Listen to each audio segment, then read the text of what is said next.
Well, for the third time this year, Harris County District Attorney Sean Teare and his team have dismissed a politically charged case, what they say is politically charged. They made headlines under the previous District Attorney, Kim Ogg. To investigate, Mario Diaz was at the news conference this afternoon, hours after charges were dismissed against an influential political operative. Mario?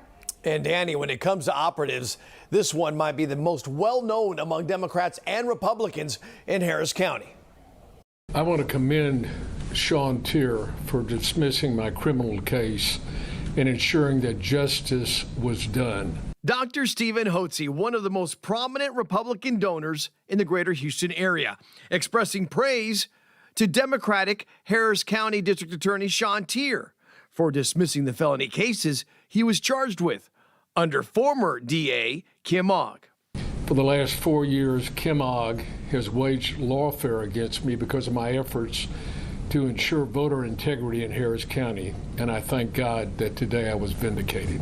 This all stems from a 2020 incident where Hotze hired a company of private investigators to examine voter fraud in Harris County.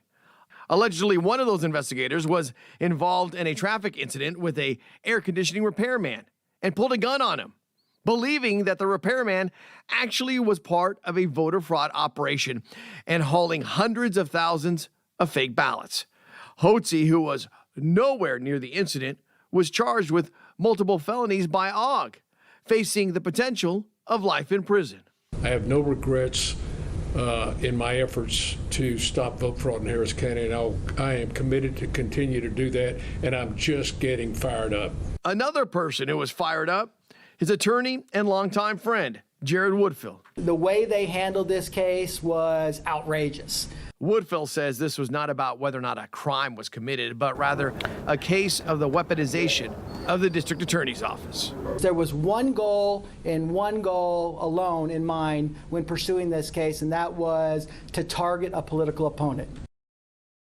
Now, as you heard from Dr. Hotze say, he stands vindicated. It's intriguing to note, though, that Teare and his team did include the phrase subject to refile, meaning they could technically refile the case if there are new findings, a point that Hotze's attorneys did acknowledge to me, adding, it is rare to see a dropped case get refiled. Live in the newsroom, Mario Diaz, KPRC 2 News.